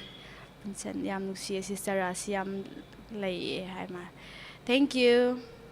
ꯔꯣꯕꯤꯟꯁꯟ ꯆꯦꯒꯤ ꯀꯃꯦꯟꯁꯦ ꯑꯝꯇ ꯁ꯭ꯀꯤꯞ ꯇꯧꯗꯕꯤ ꯄꯥꯕꯅꯤꯅ ꯌꯥꯝ ꯅꯨꯡꯉꯥꯏꯌꯦ ꯑꯩꯁꯦ ꯑꯗꯨꯝ ꯍꯥꯏꯗꯤ ꯑꯩꯒꯤ ꯚꯤꯗꯤꯑꯣꯁꯤꯡꯗ ꯑꯗꯨꯝ ꯀꯃꯦꯟ ꯇꯧꯕꯤꯔꯛꯄ ꯃꯣꯏ ꯃꯌꯥꯝꯗꯁꯨ ꯑꯗꯨꯝ ꯑꯩꯁꯦ ꯔꯤꯄ꯭ꯂꯥꯏ ꯂꯣꯏ ꯍꯟꯅꯤꯡꯕꯅꯦꯕ ꯑꯗꯨꯝ ꯃꯔꯛꯇꯁꯨ ꯑꯗꯨꯝ ꯍꯟꯍꯧꯗꯕꯁꯨ ꯌꯥꯎꯋꯤꯗꯅꯀꯣ ꯑꯗꯣ ꯌꯥꯔꯤꯉꯩ ꯑꯩ ꯑꯗꯨꯝ ꯀꯃꯦꯟ ꯃꯌꯥꯝꯁꯦ ꯄꯥꯅꯕꯗ ꯑꯩ ꯍꯣꯠꯅꯖꯔꯛꯀꯦ ꯐꯖꯩꯍꯦ ꯅꯪꯗꯤ ꯀꯥꯏꯗꯩꯅꯣ ꯅꯣꯏꯔꯒ ꯐꯖꯩꯌꯦ ꯆꯦꯆꯦꯁꯦ ꯑꯁ ꯑꯗꯣ ꯌꯥꯝ ꯅꯨꯡꯉꯥꯏꯍꯦ ꯅꯪ ꯀꯣꯃꯦꯟꯁꯤꯗꯤ ꯅꯣꯏꯕꯁꯦ ꯑꯗꯨꯝ ꯃꯤ ꯈꯨꯗꯤꯡꯃꯛꯁꯦ ꯑꯦꯕ꯭ꯔꯤꯋꯥꯟ ꯅꯣꯏꯔꯛꯄꯁꯦ ꯑꯗꯨꯝ ꯃꯁꯥꯅ ꯊꯤꯔꯛꯏꯅꯦꯅ ꯂꯩꯖꯩꯗꯅꯀꯣ ꯑꯗꯣ ꯑꯩꯁꯨ ꯍꯣꯏ ꯅꯣꯏꯕꯁꯤꯕꯨꯗꯤ ꯄꯥꯝꯗꯦ ꯕꯠ ꯁ꯭ꯇꯤꯜ ꯁꯨꯃꯥꯏꯅ ꯀꯃꯦꯟ ꯄꯤꯔꯛꯄꯁꯦ ꯌꯥꯝ ꯍꯔꯥꯎꯋꯦ ꯅꯣꯏ ꯍꯤꯔꯣꯗ ꯄ꯭ꯔꯦꯡ ꯑꯃꯨꯛꯇ ꯇꯧꯔꯛꯑꯣ ꯍꯧꯖꯤꯛꯀꯥꯟꯁꯦ ꯑꯗꯨꯝ ꯀꯄꯜ ꯃꯌꯥꯝꯒꯤ ꯕ꯭ꯂꯣꯛ ꯃꯌꯥꯝ ꯌꯦꯡꯕꯗ ꯌꯥꯝ ꯏꯟꯖꯣꯏ ꯇꯧꯋꯦ ꯑꯗꯣ ꯍꯥꯏꯗꯤ ꯕ꯭ꯂꯣꯛ ꯃꯌꯥꯝ ꯁꯦꯝꯅꯔꯦꯗꯅꯀꯣ ꯀꯄꯜꯒꯤ ꯃꯌꯥꯝ ꯂꯩꯔꯛꯑꯦ ꯑꯗꯨꯅ ꯃꯣꯏ ꯃꯌꯥꯝ ꯂꯣꯏ ꯁꯦꯝꯗꯣꯛꯈ꯭ꯔꯦ ꯑꯩ ꯀꯩ ꯁꯦꯝꯗꯣꯏꯅꯣ ꯈꯪꯗ꯭ꯔꯦ ꯁꯅꯥ ꯊꯣꯡꯕ ꯑꯝꯇ ꯆꯥꯕꯤꯔꯛꯑꯣ ꯍꯥꯏ ꯁꯤꯔꯥ ꯑꯩ ꯁꯅꯥ ꯊꯣꯡꯕ ꯆꯥꯕꯨꯗꯤ ꯆꯥꯈ꯭ꯔꯕꯅꯦ ꯑꯩꯒꯤ ꯈꯔ ꯃꯃꯥꯡꯒꯤ ꯚꯤꯗꯤꯑꯣꯗ ꯆꯥꯈ꯭ꯔꯕꯅꯦ ꯑꯗꯣ ꯑꯩ ꯑꯃꯨꯛꯀ ꯆꯥꯔꯛꯑꯁꯨ ꯆꯥꯔꯛꯀꯦ ꯏꯁꯩ ꯑꯝꯇ ꯁꯛꯂꯛꯑꯣ ꯆꯦ ꯗ꯭ꯔꯝꯗꯣ ꯑꯝꯇ ꯊꯤꯟꯊꯔꯛꯑꯣ ꯗ꯭ꯔꯝꯁꯦ ꯑꯩꯅ ꯊꯤꯟꯕꯩꯗꯤ ꯅꯠꯇꯦ ꯈꯣꯏꯗꯥꯒꯤꯅꯦꯕ ꯑꯗꯣ ꯑꯩ ꯍꯧꯖꯤꯛ ꯄ꯭ꯔꯦꯛꯇꯤꯁꯇꯤ ꯃꯆꯥ ꯇꯧꯔꯤꯕ ꯁꯨꯝ ꯑꯩꯁꯨ ꯍꯩꯖꯟꯅꯕ ꯍꯥꯏꯅ ꯈꯣꯏꯗꯥꯕꯨꯗꯤ ꯃꯥꯗꯤ ꯍꯩꯌꯦ ꯃꯥꯗꯤ ꯁꯨꯝ ꯃꯥꯏ ꯍꯣꯕꯤ ꯑꯣꯏꯅ ꯄꯥꯝꯖꯕꯅꯦꯕ ꯑꯗꯨꯅ ꯑꯩꯁꯨ ꯈꯔ ꯇꯝꯃꯒ ꯊꯤꯜꯂꯛꯅꯕ ꯇꯧꯔꯛꯑꯒꯦ ꯍꯧꯖꯤꯛꯇꯤ ꯑꯩ ꯌꯥꯔꯔꯣꯏ ꯊꯤꯟꯕ ꯆꯦꯆꯦ ꯂꯨꯍꯣꯡꯕꯗ ꯈꯪꯕꯗꯨ ꯅꯠꯇ꯭ꯔꯣ ꯅꯣꯛꯐꯦꯠꯀ ꯇꯧꯔꯒ ꯚꯥꯏꯔꯦꯜ ꯆꯠꯈꯤꯕꯗꯣ ꯃꯥꯅꯦ ꯕꯤꯜꯂꯨ ꯁꯨꯝ ꯈꯪꯅꯤꯡꯕꯩꯅꯦ ꯈꯨꯝꯕꯤꯗ꯭ꯔꯦ ꯁꯔꯖꯔꯤ ꯇꯧꯕ꯭ꯔꯣ ꯌꯥꯝ ꯐꯖꯩ ꯑꯗꯣ ꯁꯔꯖꯔꯤꯁꯨ ꯃꯥꯜꯂꯦ ꯑꯩ ꯁꯔꯖꯔꯤ ꯃꯥꯜꯂꯤꯁꯦ ꯀꯃꯥꯏꯅꯅꯣꯕ ꯍꯥꯏꯗꯤ ꯀꯥꯏꯗ ꯁꯔꯖꯔꯤ ꯇꯧꯕ ꯃꯥꯜꯂꯤꯔꯕ ꯑꯩ ꯁꯛꯁꯦ ꯌꯥꯝ ꯇꯜꯂꯦ ꯆꯤꯆꯦꯁꯦ ꯃꯁꯛ ꯌꯥꯝꯅ ꯐꯖꯩ ꯍꯥꯏ thank you ꯔꯟꯖꯤꯇꯥ ꯌꯥꯝ ꯐꯖꯩ thank you ꯂꯪꯂꯦꯟ ꯍꯁꯕꯦꯟꯗꯤ 35 above ꯃꯥꯜꯂꯦ ꯍꯁꯕꯦꯟꯒꯤ ꯆꯍꯤ 35 above ꯃꯥꯜꯂꯦ ꯑꯗꯣ 35ꯇꯤ ꯅꯠꯇꯦ 30ꯅꯤ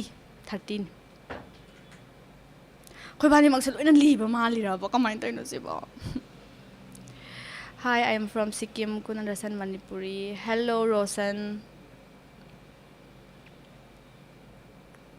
Chiche, how? Sana, how? Chiche, how? Ini kumai. So, chiche nungari bo. Am nungari ye nandi kamay tawri ge Sonika. Robinson chiche ka game sana bro.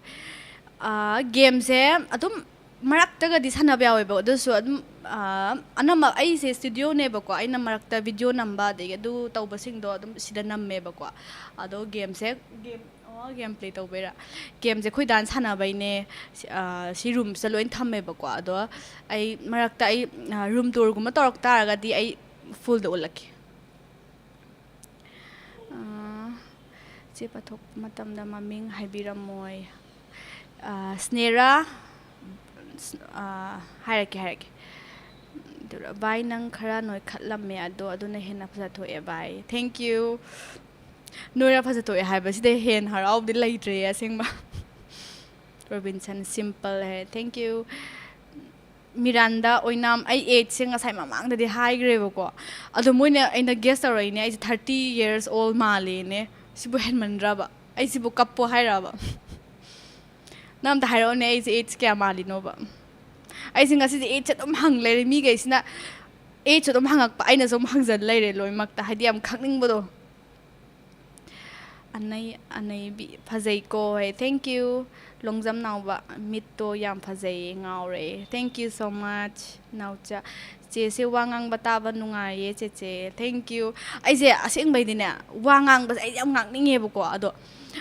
adum mi gi video yeng mutam da moi di wangang ma sam hai ba ado ai di wangang sam kan hai ta wai ne sum soi gi dra kaina khalla yam kan ngang da do ko blink che yam phajai thank you so much babai che som gi life se ai matung amuk yeng jage toina thagat piro o ai patient la ai amuk te yeng ki okay thank you take care sapam jit simple please smile please say ai je smile tawbase hujik se comfortable oide ba sum process hapa ge ise nok pa khot khangam gani ba process hapa mi ga indi sigi awa ba se ado ai su lok thok ning mana sira bane si ek lok thok kan na full smile tawra ke am tang mit ka nose ka man ba do natural beauty tare Vietnam che how thoi ba mutum che gi yum se kai da gi no na hai ai yum se segarot khorak pam le kai da gi ne now ba isai amta sakla o isai je sai sei sak pa se am ti talle hi ma'am nungai bo sushi official nungai bo che nungai ri nan di kamai tawri ge ha phải sak sai no astan rồi sei sa gì rồi bo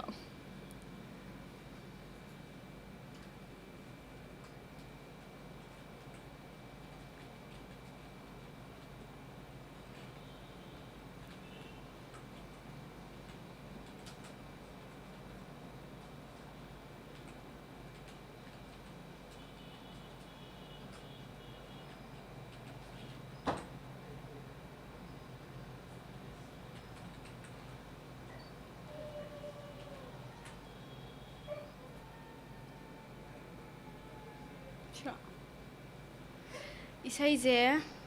ai isai sak padi am haite ba ko ado like aina pha ba isai ma sum mate am tanga ngake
people everywhere, gonna show them all we care. Oh, my sleeping child, the world's so wild, but you'll build your own paradise. That's one reason why I'll cover you, sleeping child. If all the people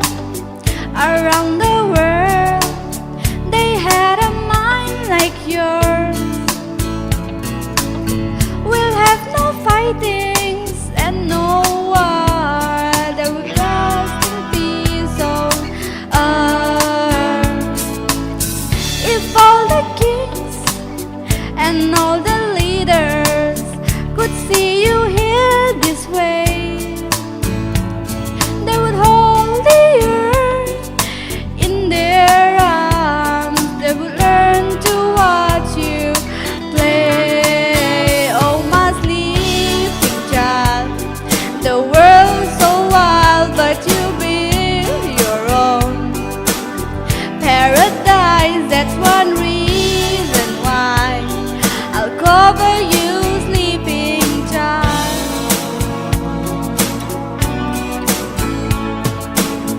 I'm gonna cover my sleeping child, keep you away from, keep you away from the world so wide.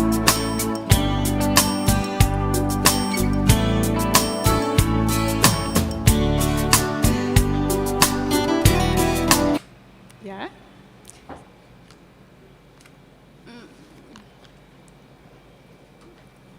Xong rồiผ้ามัน Ouch. Isay mate yung sakto kre. No miyam na request so birak pa ni ko ay hay bay sakpali nate. Hindi song boy di adum tare. Wow. Thank you. Lisi, wow, say thank you. Now but thank you. Boy now. Thank you a bit. Mayam loy mag thank you. Asani live tawraga comment pibi base yam nungai jay pambi base yam nungai jay. Aduga blog khra di live tawraga henna phauba yengbide makhoi sidi. Aduga blog khra di live tawraga henna phauba yengbide gyandar. Sante gyanda. Aina papa soibera. Oh. Hanna phau blog khara di live tawraga hanna phau yengbide makhoi sidi ado santi sigse haidi akhoizu aizu sum anauba haitare aisu yam kanna toin thagat pa sungam de degi sum nauri dana ko ado aigi so dum yengak taba yawe ado haidi akhoina blog semaga yengak train ha to khitaraga de dum loire ba career da duna kai gumba mana sum continue tawning taraga di adum leptana dum interesting oi ba blog mayam sem taraga di dum viewers adum leini na khalle ado aigi video si jo ina haidi yam nungai hai wan ta ba ko sum isana su pamjaba gi tawbani na sumaina mayam nung sibi bise sumaina moi su dum nung siak taw di male da maina khal Birendra wow nei rehe thank you hai be sakpali na te ko kari tawri no hai I say live taurine Akash. Leonardo. Very nice. Ado ichan Enric song gi sukra sakpira oi. Isai jam matang hoin taurse. Am ani hom sadi khraga haitringai sida pra flop sat khani haba. Robinson wa hai. Manipur song am tang sakpira o khonjel yam phaje. Manipur sai je kaise saksige sakkhize hairo aiba sakhidro perfect ai je manipur isai amta isai khalo traga mathang gi doin sa ajina ai live se adum tawrake ba haidi week amada muktang tawnabde hotna ge dam saksida na ngasi de ama saktokre ado yam haiba suna tamina isai sum tawle di mina kenom khalani haiba tawri kaino cd se sai Hide ID mangi blog maluine Manipur song sakpirak adi yam nungai jani che saikom maran laibi Manipur sai je ꯍꯣꯏ ꯁꯛꯄꯨꯗꯤ ꯁꯛꯀꯦ ꯑꯗꯣ ꯑꯩ ꯈꯤꯇꯪ prepare ꯇꯧꯔꯛꯀꯦ ꯑꯩ ꯃꯅꯤꯄꯨꯔꯤ ꯏꯁꯩ ꯁꯛꯄꯗꯤ ꯑꯗꯨꯝ ꯄꯥꯝꯃꯦꯕꯀꯣ ꯍꯟꯗꯛ ꯏꯁꯩ ꯑꯅꯧꯕ ꯑꯃ ꯀꯩꯕ ꯅꯪꯅ ꯂꯥꯞꯅꯒꯗꯣ ꯌꯥꯝ ꯐꯖꯩꯗꯅꯀꯣ ꯑꯅꯧ ꯑꯅꯧꯕ ꯃꯌꯥꯝ ꯊꯣꯛꯑꯦ ꯏꯁꯩꯁꯦ ꯑꯗꯣ ꯑꯩꯗꯣ ꯄ꯭ꯔꯦꯛꯇꯤꯁ ꯇꯧꯗꯕꯅꯤꯅ ꯍꯣꯔꯦꯟ ꯑꯃꯨꯛ ꯁꯣꯏꯔꯗꯤꯅ ꯈꯜꯂꯤꯕ ꯀꯩ ꯂꯝꯗꯅꯣ ꯆꯦ ꯂꯝꯁꯦ ꯑꯩ ꯍꯧꯖꯤꯛꯁꯦ ꯁꯨꯕ꯭ꯔꯣꯇꯣꯄꯥꯛꯇ ꯂꯩꯌꯦ ꯗꯦꯜꯂꯤꯗ ꯂꯩꯕꯅꯦ ꯑꯕꯤꯠ ꯑꯩꯗꯤ ꯁꯨꯝ ꯁꯤꯌꯔ ꯇꯧꯋꯦ ꯁꯣꯝꯒꯤ ꯚꯤꯗꯤꯑꯣꯁꯦ thank you so much thank you for sharing Mutum thank you Meitei Leima ꯆꯦꯁꯦ ꯏꯪꯂꯤꯁ ꯁꯣꯡ ꯁꯛꯄꯁꯦ ꯀꯝꯐꯣꯔꯇꯦꯕꯜ ꯑꯣꯏꯕ꯭ꯔꯣ ꯑꯗꯨꯝ ꯃꯩꯇꯩ ꯂꯩꯃ ꯁꯨꯝ ꯏꯪꯂꯤꯁ ꯁꯣꯡ ꯁꯛꯄ ꯈꯛꯇꯪꯁꯨ ꯅꯠꯇꯅ ꯑꯗꯨꯝ ꯄꯥꯝꯃꯦꯕꯀꯣ ꯏꯁꯩ ꯁꯛꯄꯁꯦ ꯑꯩꯁꯨ ꯌꯥꯝ ꯄꯥꯝꯖꯩꯌꯦꯕ ꯑꯗꯣ ꯏꯪꯂꯤꯁ ꯁꯣꯡ ꯅꯠꯇꯕꯤꯗ ꯑꯗꯨꯝ ꯃꯅꯤꯄꯨꯔꯤ ꯁꯣꯡꯁꯨ ꯑꯗꯨꯝ ꯅꯨꯡꯉꯥꯏꯕ ꯂꯩꯔꯗꯤ ꯑꯗꯨꯝ ꯑꯩ ꯁꯛꯄ ꯍꯥꯏꯗꯤ ꯍꯩꯇꯥꯔꯒꯗꯤ ꯑꯗꯨꯝ ꯊꯥ ꯇꯥꯔꯒꯗꯤ ꯁꯛꯄꯗ ꯁꯨꯝ ꯅꯨꯡꯉꯥꯏꯕꯗꯣ ꯑꯗꯨ ꯑꯣꯏꯕ ꯑꯩꯅ ꯁꯨꯝ ꯊꯥꯏꯅꯒꯤ ꯏꯁꯩ ꯑꯃ ꯁꯨꯝ ꯅꯤꯡꯁꯤꯡꯉꯛꯄꯒꯤ ꯁꯛꯄꯅꯤꯗ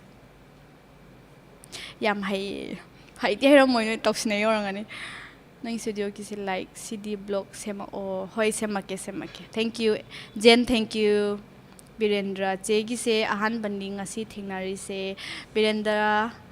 ꯑꯍꯥꯟꯕ ꯊꯦꯡꯅꯕꯅꯦ ꯍꯥꯏꯌꯦ ꯑꯗꯣ thank you for watching Sonia ꯆꯦꯁꯦ ꯌꯥꯝ ꯅꯨꯡꯁꯤꯌꯦ ꯊꯦꯡꯛ ꯌꯨ ꯁꯣꯅꯤꯌꯥ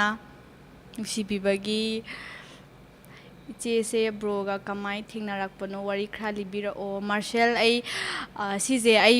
ꯕ꯭ꯂꯣꯛ ꯑꯣꯏꯅ ꯁꯦꯝꯃꯛꯀꯦꯕ ꯍꯥꯏꯗꯤ ꯍꯧꯖꯤꯛ ꯂꯥꯏꯐꯇ ꯂꯣꯏ ꯍꯥꯏꯗꯣꯛꯈ꯭ꯔꯗꯤ ꯋꯥꯔꯤꯗꯣ ꯂꯣꯏ ꯂꯣꯏꯁꯟꯈ꯭ꯔꯅꯤꯕ ꯑꯗꯨꯅ ꯇꯞ ꯇꯞꯅ ꯉꯥꯏꯕꯤꯌꯣ ꯑꯩ ꯇꯞꯅ ꯑꯗꯨꯝ ꯁꯦꯝꯃꯛꯀꯦ ꯄꯨꯁꯄꯥ ꯆꯦꯁꯦ ꯌꯥꯝ ꯅꯨꯡꯁꯤꯌꯦ ꯌꯥꯝꯅꯁꯨ ꯐꯖꯩ Pushpa thank you so much thank you Maibam baby ꯆꯦ ꯏꯁꯩ ꯌꯥꯝ ꯍꯩꯌꯦ ꯐꯖꯩꯌꯦ ꯊꯦꯡꯛ ꯌꯨ ꯆꯟꯅ ꯈ꯭ꯌꯥ ꯄ꯭ꯔꯣ ꯍꯟꯇꯔ ꯀꯅꯥꯅꯣ ꯅꯪꯕꯨ ꯍꯥꯏ ꯑꯩꯁꯦ ꯃꯤ ꯀꯩ ꯍꯥꯏꯗꯣꯏꯅꯣ ꯑꯩꯁꯦ ꯑꯁꯥꯅꯤꯅꯦ ꯁꯤꯝꯅꯥꯏ ꯋꯥꯎ ꯅꯥꯏꯁ ꯁꯤꯁ ꯍꯥꯏ ꯊꯦꯡꯛ ꯌꯨ ꯔꯣꯕꯤꯟꯁꯟ ꯁꯛꯈꯤꯁꯤ ꯀꯩꯅꯣ ꯍꯥꯏ ꯔꯣꯕꯤꯟꯁꯟ ꯏꯁꯩꯁꯦ ꯁꯛꯈꯤꯁꯤ ꯀꯩꯅꯣ ꯍꯥꯏ ꯉꯥꯏꯈꯣ ꯏꯁꯩꯁꯦ ꯁꯛꯁꯤꯔꯥ ꯁꯛꯈ꯭ꯔꯝꯗ ꯈꯤꯇꯪ ꯈꯟꯈꯤꯒꯦ ꯑꯩ ꯑꯝꯇ ꯅꯧꯕ ꯑꯩꯗꯤ ꯃꯃꯥꯒꯤ ꯀꯩ ꯍꯥꯏꯅꯣ ꯃꯃꯥꯒꯤ ꯇꯥꯍꯣꯗ꯭ꯔꯥꯏ ꯑꯝꯇ ꯑꯩꯗꯤ ꯀꯩ ꯍꯥꯏꯅꯣ ꯃꯃꯥꯒꯤ ꯇꯥꯍꯣꯗ꯭ꯔꯥꯏ ꯑꯝꯇ ꯁꯛꯂꯛꯑꯣ ꯈꯪꯗ꯭ꯔꯦ ꯁ꯭ꯌꯥꯝ ꯃꯅꯤꯄꯨꯔꯒꯤ ꯑꯝꯇꯪ ꯁꯛꯄꯤꯔꯛꯑꯣ ꯀꯩ ꯂꯝꯗꯅꯣ ꯆꯦ ꯑꯕꯤꯅꯥꯁ ꯑꯩ ꯗꯦꯜꯍꯤꯗ ꯂꯩꯌꯦ ꯔꯣꯁꯤꯃꯥ ꯆꯦꯁꯦ ꯃꯥꯏꯁꯦ ꯈꯔ ꯅꯣꯏꯈꯠꯄ ꯃꯥꯜꯂꯦ ꯑꯗꯨꯅꯦ ꯔꯣꯁꯤꯃꯥ ꯅꯣꯏꯈꯠꯂꯝꯅꯦ ꯌꯥꯗ꯭ꯔꯕꯅꯤ ꯄꯣꯛꯈꯥꯏꯗ꯭ꯔꯕꯅꯤ ꯑꯍꯥꯟꯕꯅꯦ ꯎꯔꯤꯁꯦ ꯍꯥꯏ ꯃꯅꯤꯄꯨꯔ ꯁꯛꯇ ꯌꯥꯔꯣꯏ ꯍꯥꯏ ꯃꯅꯤꯄꯨꯔꯤ ꯏꯁꯩ ꯁꯛꯇ ꯌꯥꯔꯔꯣꯏ ꯁꯗꯥꯟꯗ ꯃꯧꯔꯣ ꯂꯩꯁꯥꯕꯤꯔꯣ ꯁꯗꯥꯟꯗ ꯑꯩꯁꯦ ꯃꯦꯔꯤꯠ ꯑꯣꯏꯔꯦ ꯃꯧꯅꯦ ꯄꯥꯛꯄ ꯆꯦꯆꯦꯁꯦ ꯃꯧꯔꯣ ꯃꯥꯅꯦ ꯍꯥꯎꯕꯝ ꯕꯤꯅꯤꯇꯥ ꯌꯥꯝ ꯅꯣꯏꯔꯝꯃꯦ ꯑꯗꯨꯅꯦ ꯑꯩꯁꯦ ꯌꯥꯝ ꯅꯣꯏꯔꯗ꯭ꯔꯥ ꯑꯗꯣ ꯑꯩ ꯇꯥꯍꯟꯅꯕ ꯈꯔ ꯍꯣꯠꯅꯔꯛꯈꯤꯒꯦ ꯌꯥꯝ ꯅꯣꯏꯃꯟꯈ꯭ꯔꯦ ꯑꯗꯨꯅ ꯃꯤꯅ ꯆꯍꯤ ꯍꯪꯉꯛꯄꯗ 30 years old ꯑꯣꯏꯔꯕ ꯅꯪ ꯉꯁꯥꯏꯗꯩ ꯀꯃꯦꯟ ꯃꯌꯥꯝꯁꯤꯗ ꯑꯩ ꯄꯥꯕꯗ ꯁꯤꯗꯧꯔꯦ ꯆꯦ ꯆꯟꯗꯟ ꯊꯤꯜꯂꯒ ꯑꯝꯇ ꯅꯝꯕꯤꯔꯛꯑꯣ ꯁꯨꯃꯟ ꯆꯦꯆꯦ ꯍꯥꯎ ꯊꯣꯏꯊꯣꯏ ꯆꯦ ꯌꯥꯝ ꯅꯨꯡꯁꯤꯌꯦ ꯊꯦꯡꯛ ꯌꯨ ꯁꯤꯁꯇꯔꯁ ꯀꯩ ꯊꯕꯛ ꯇꯧꯒꯦ ꯍꯥꯏꯁꯦ ꯑꯩꯁꯦ ꯊꯕꯛꯇꯤ ꯍꯧꯖꯤꯛꯀꯤ ꯑꯣꯏꯅ ꯊꯕꯛ ꯇꯧꯗꯦ ꯆꯦꯒꯤ ꯅꯨꯄꯥꯗꯣ ꯄ꯭ꯔꯦꯡ ꯇꯧꯕꯩ ꯕ꯭ꯂꯣꯛ ꯊꯥꯒꯠꯂꯛꯑꯣ ꯆꯦꯁꯦ ꯌꯥꯝ ꯅꯨꯡꯁꯤꯌꯦ ꯊꯦꯡꯛ ꯌꯨ ꯔꯣꯕꯤꯟꯁꯟ ꯆꯦꯒꯤ ꯂꯥꯏꯐꯁꯦ ꯌꯥꯝꯅꯗꯤ ꯌꯦꯡꯅꯤꯡꯕꯅꯦ ꯑꯗꯣ ꯑꯦꯛꯖꯥꯝ ꯑꯃ ꯂꯩ ꯑꯗꯨꯒꯤ ꯄ꯭ꯔꯤꯄꯦꯔꯦꯁꯟ ꯇꯧꯔꯨꯔꯒꯦ ꯀꯣꯟꯅ ꯑꯃꯨꯛ ꯁꯣꯏꯗꯅ ꯂꯥꯏꯐ ꯇꯧꯔꯛꯑꯣ Robinson thank you four joining ꯑꯗꯨꯒ ꯑꯦꯛꯖꯥꯝꯒꯤꯗꯃꯛꯇ ꯑꯣꯜ ꯗ ꯕꯦꯁ ꯕꯕꯥꯏ ꯑꯣꯏꯅꯥꯝ ꯆꯦ ꯃꯉꯥꯁ ꯑꯝꯇ ꯁꯥꯟꯅꯁꯦ ꯆꯦ ꯆꯍꯤ ꯀꯌꯥ ꯁꯨꯔꯒꯦ ꯗꯗꯥꯒ ꯀꯌꯥꯝ ꯍꯟꯅꯒꯦ ꯍꯥꯏ ꯑꯩ ꯆꯍꯤꯁꯦ ꯉꯁꯥꯏꯕꯨꯗꯤ ꯍꯥꯏꯈ꯭ꯔꯕꯅꯦꯕꯀꯣ ꯑꯗꯣ ꯃꯣꯏꯅ ꯑꯩ ꯆꯍꯤ ꯇꯧꯁꯤꯟꯅꯕ ꯃꯥꯜꯂꯦꯅ ꯍꯥꯏꯔꯛꯑꯦ ꯑꯗꯨꯅ ꯑꯩ ꯍꯟꯖꯤꯟ ꯍꯥꯏꯕꯁꯦ ꯌꯥꯝ ꯇꯜꯂꯦ ꯑꯗꯣ ꯑꯩꯈꯣꯏ ꯗꯥꯒ ꯑꯩꯒꯁꯦ ꯆꯍꯤ 4-5 ꯑꯗꯨꯃꯥꯏꯅ ꯈꯦꯠꯅꯩ ꯆꯦ ꯏꯁꯩ ꯈꯪ ꯌꯥꯕ꯭ꯔꯣ ꯆꯦ ꯏꯁꯩ ꯈꯟ ꯌꯥꯕ꯭ꯔꯣ ꯍꯥꯏꯕ ꯃꯥꯜꯂꯦ ꯏꯁꯩꯁꯦ ꯑꯩꯗꯤ ꯏꯁꯩ ꯇꯣꯛꯑꯒꯦ ꯍꯥꯏꯔꯒ ꯏꯁꯩ ꯁꯛꯇ ꯌꯥꯔꯣꯏꯅ ꯇꯧꯈꯠꯂꯛꯑꯦ ꯈꯪꯗꯦ ꯈꯜꯂꯛꯑꯣ ꯃꯊꯪꯒꯤꯗ ꯑꯣꯏꯔꯁꯨ ꯁꯛꯅꯕꯀꯣ ꯀꯃꯦꯟ ꯀꯛꯈ꯭ꯔꯦ ꯀꯩꯕꯥ ꯀꯔꯝꯕ ꯄ꯭ꯔꯤꯇꯤ ꯌꯨꯝꯅꯥꯝꯒꯤ ꯁꯛꯁꯤꯔꯥ ꯆꯤꯝꯕꯥꯜꯅ ꯐꯣꯡꯕꯗꯤ ꯁꯛꯁꯤꯔꯥ ꯉꯥꯏꯈꯣ ꯃꯅꯤꯄꯨꯔꯤ ꯏꯁꯩ ꯑꯝꯇ ꯏꯁꯩꯒꯤ ꯔꯤꯀ꯭ꯋꯦꯁ ꯃꯌꯥꯝꯁꯦ ꯀꯃꯥꯏꯅ ꯇꯧꯗꯣꯏꯅꯣ ꯁꯤ ꯏꯁꯩ ꯃꯅꯤꯄꯨꯔꯤꯒꯤ ꯏꯁꯩ ꯁꯤ ꯏꯁꯩ ꯁꯨꯔꯝꯕꯅꯤ ꯗꯣꯅꯦꯛꯁ ꯑꯩ ꯆꯍꯤ 24ꯅꯦ 27ꯗꯤ ꯅꯠꯇꯦ ꯏꯁꯩ ꯌꯦꯡꯕ ꯅꯪꯍꯧꯗ꯭ꯔꯦ ꯑꯃꯨꯛ ꯁꯛꯈꯤꯁꯦ ꯍꯣꯏ ꯑꯩ ꯏꯁꯩꯁꯦ ꯃꯅꯤꯄꯨꯔꯤ ꯏꯁꯩ ꯃꯁꯛꯅꯕ ꯇꯧꯔꯛꯀꯦꯀꯣ ꯅꯣꯏ ꯃꯌꯥꯝ ꯔꯤꯀ꯭ꯋꯦꯁ ꯇꯧꯕꯩꯅꯦ ꯍꯩꯕꯩꯗꯤ ꯅꯠꯇꯦꯀꯣ ꯏꯁꯩꯁꯦ ꯍꯥ ꯀꯔꯝꯕ ꯀꯔꯝꯕꯅꯣ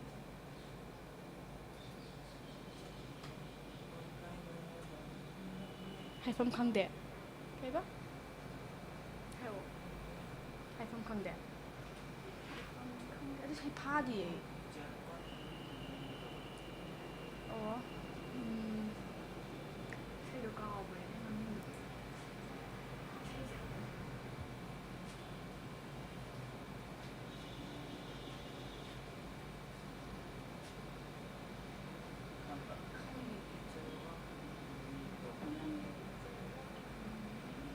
ꯊꯦꯡꯅꯔꯁꯨ ꯑꯗꯨꯏ ꯃꯀꯣꯛꯇꯨꯗꯤ ꯀꯥꯎꯈ꯭ꯔꯦ ꯑꯗꯨꯝ ꯊꯕꯛ ꯑꯃ ꯁꯥꯛꯑꯁꯤ ꯀꯩꯗꯧꯔꯦ ꯄ꯭ꯔꯤꯇꯤ ꯌꯨꯝꯅꯥꯝꯒꯤ ꯑꯗꯨꯝ ꯁꯛꯆꯜꯂꯁꯤ ꯅꯠꯇ꯭ꯔꯒ ꯇꯥꯃ ꯁꯥꯁꯤꯔꯥ ꯈꯔ ꯑꯐꯥꯕ ꯑꯃ ꯁꯥꯛꯑꯒꯦ ꯇꯞꯅ ꯁꯥꯛꯑꯁꯦ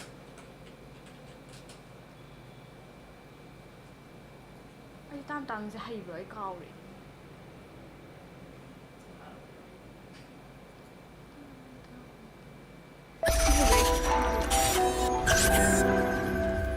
ꯏꯁꯩꯁꯦ ꯑꯩ ꯌꯥꯝ ꯀꯟꯅ ꯍꯩꯕꯗꯤ ꯅꯠꯇꯦꯕꯀꯣ ꯑꯗꯣ ꯁꯤ ꯑꯣꯏꯅ ꯇ꯭ꯔꯥꯏ ꯇꯧꯁꯜꯂꯛꯑꯒꯦ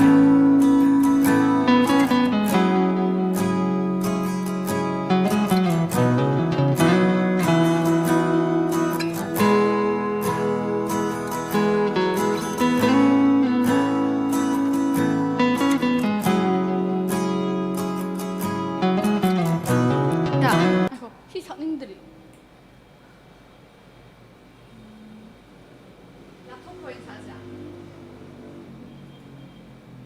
ꯑꯩꯁꯦ ꯇꯥꯝꯅꯁꯦ ꯌꯥꯝꯅ ꯍꯥꯏꯗꯤ ꯅꯍꯥꯟꯃꯨꯛꯇ ꯑꯩ ꯁꯛꯈꯤꯕꯒꯨꯝ ꯇꯧꯕꯅꯦꯕ ꯑꯗꯨꯅ ꯂꯥꯞꯊꯣꯛꯈ꯭ꯔꯣꯗ ꯑꯣꯏꯅ ꯁꯛꯂꯛꯑꯒꯦ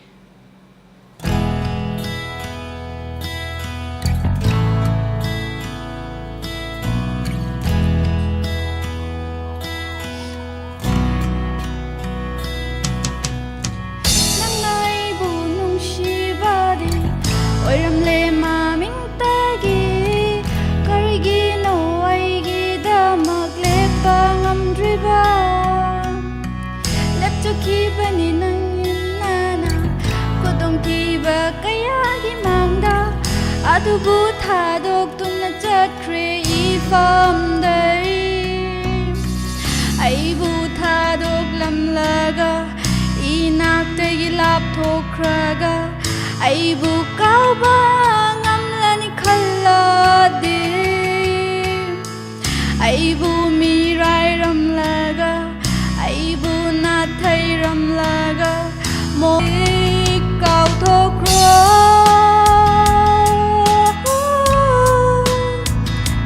laptokro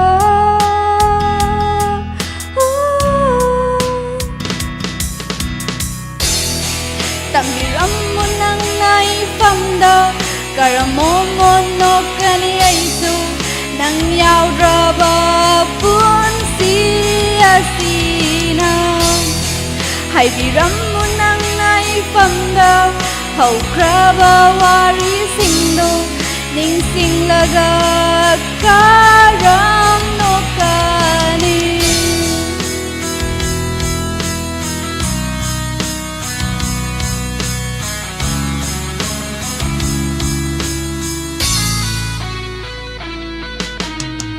Sanajaki nang buwaina Matam chupagi aigini khanduna Adubu ayet pa oiramle na famda Katuki bani laijaba pumba Punsisigi oirani khanduna Pumnamakto aremba taramle famda Aibu thadok naktay lapthokraga aibu kauba ngamlani khalladi aibu mirai ramlaga aibu nathai ramlaga momon minok tamlani khalladi kauthokro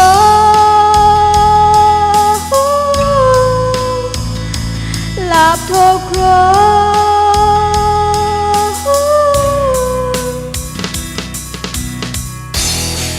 tambiram mo nang naipamda karamo mo kani aisu nang yaudra pun si asina haibiram mo nang naipamda haukraba wari singdo ning singlaga karam no kani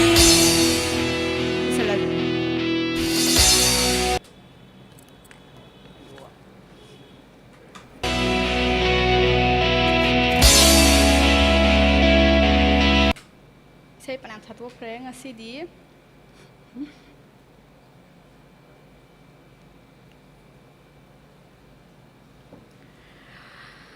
Hiding from the rain, ji saya yang pasai hiding from the rain. Roman oina pasai. Isai loi re.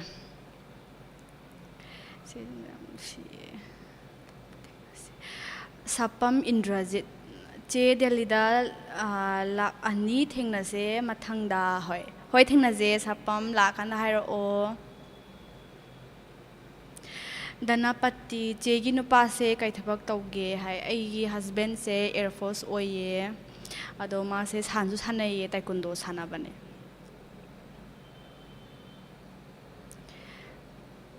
pai harawe che Maren leibi hai sakpi rakpai harawe che no myam khalaga sa ine hai baina te da som ngaktang entertain oina baina sakpai wani na wow yam phajai nice song I thank you